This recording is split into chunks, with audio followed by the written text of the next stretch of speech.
Christmas Eve. The whole family gathered at my parents' house for dinner. My sister Lisa stood up to make a toast. She thanked everyone for supporting her through her difficult year. She cried about how grateful she was for family. Everyone hugged her. I sat there in silence, because 3 hours earlier, I had discovered that Lisa had stolen $340,000 from our grandmother's inheritance. Money that was supposed to be mine. But here's the twist. Grandma knew Lisa would try to steal it, and she left me something that would destroy my sister's life on Christmas morning. The best gift I ever received. My name is Jennifer. I'm 42 years old. My grandmother Margaret passed away last January at 89. She was the matriarch of our family, strong, wise, and incredibly wealthy. She'd built a successful real estate business over 50 years. Grandma had 2 granddaughters, me and my older sister Lisa. We were both close to her, but in different ways. I visited her every week, helped with groceries, took her to doctor appointments. Lisa called once a month, usually asking for money. When Grandma died, her will was straightforward. The house and business went to my parents. Her savings, $680,000, was split between Lisa and me, $340,000 each. But there was a condition. The money was held in a trust, managed by Grandma's lawyer, Mr. Peterson. We would each receive our inheritance on our 45th birthday. Grandma believed that by 45, we'd be mature enough to handle that kind of money responsibly. I was fine with waiting 3 years. Lisa was not. "That's ridiculous," she said at the funeral. "I need that money now. I have debts, I have expenses." Lisa had always been the golden child. Beautiful, charming, manipulative. She'd gone through 3 marriages, multiple failed businesses, and had a lifestyle she couldn't afford. Designer clothes, luxury cars, expensive vacations, all on credit. I, on the other hand, was the boring sister.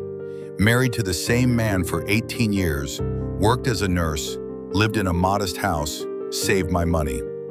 Grandma used to joke that I got her practical genes, while Lisa got her expensive taste. This year, December 24th, 2 p.m., I was wrapping Christmas presents when my phone rang. Mr. Peterson, Grandma's lawyer. "Jennifer, we need to talk. Can you come to my office? It's urgent." 30 minutes later, I was sitting in his office. His face was grim. "I've discovered a serious problem with your grandmother's trust," he said. "Someone has been making unauthorized withdrawals." He showed me bank statements.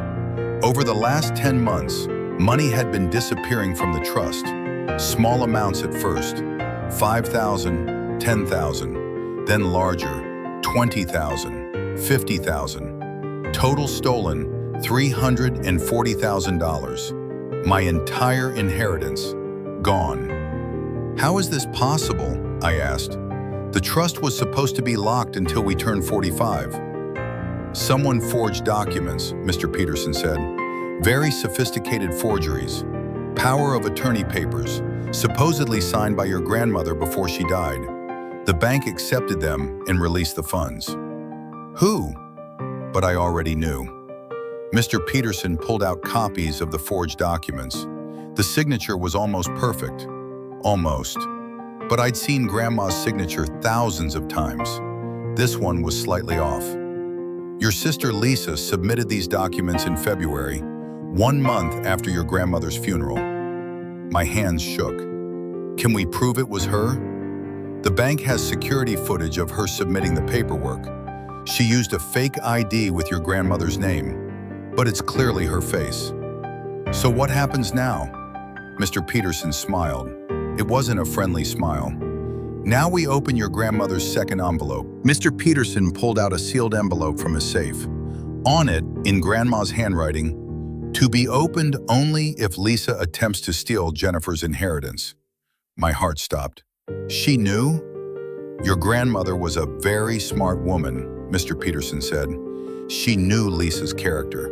She hoped Lisa would prove her wrong, but she prepared for the worst."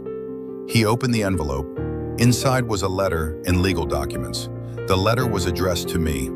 My dearest Jennifer, if you're reading this, it means Lisa has done what I feared she would do. She has stolen from you. I'm sorry, my darling. I wish I could have protected you better, but I did leave you protection. The money Lisa stole wasn't from your inheritance. It was from a separate account I set up specifically as bait. Your real inheritance, $680,000, is in a different trust that only Mr. Peterson knows about. Lisa stole from a trap. The documents in this envelope will allow you to press criminal charges for fraud, forgery, and grand larceny. The evidence is airtight. Lisa will face 5 to 10 years in prison. I've also included a revised will. If Lisa is convicted of stealing from you, she loses her inheritance entirely. All of it goes to you. That means you'll receive $1,020,000 total. I love you both, but actions have consequences. Lisa chose her path. Now she must face the results. Use this money wisely and have a Merry Christmas. Love, Grandma Margaret. I sat there crying. Grandma had protected me from beyond the grave. What do you want to do? Mr. Peterson asked. I looked at the calendar. December 24th, Christmas Eve. The whole family was gathering at my parents' house in 3 hours for dinner. I want to wait until Christmas morning, I said. Let her enjoy one last Christmas, then we call the police. That evening, the whole family gathered. My parents, my husband and kids, Lisa and her current boyfriend Marcus, aunts, uncles, cousins.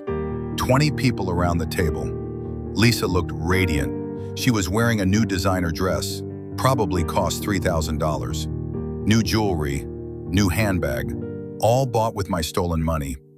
During dinner, she stood up to make a toast. I just want to thank everyone for being here, she said, tears in her eyes.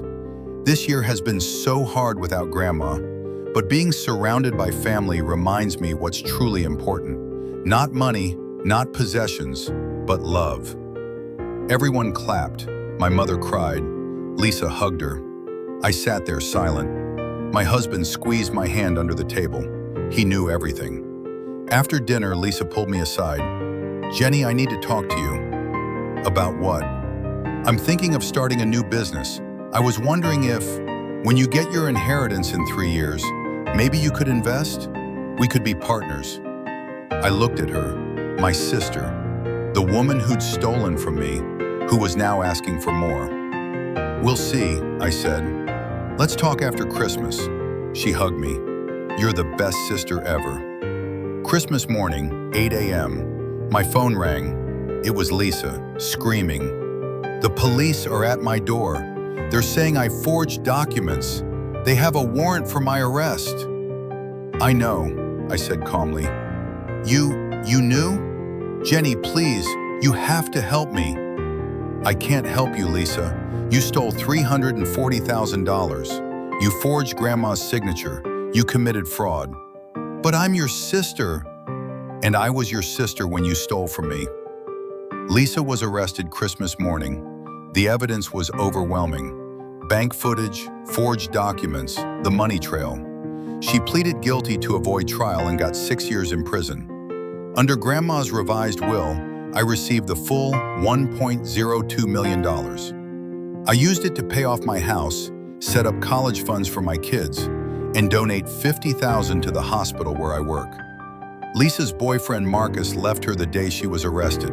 Her friends disappeared. She lost everything. Last week, I visited Grandma's grave. I brought flowers and a card. Thank you, I whispered. You always knew how to give the perfect gift. The best revenge isn't always something you plan. Sometimes it's trusting that the people who love you will protect you, even after they're gone. Merry Christmas, Grandma. You gave me the greatest gift of all, justice.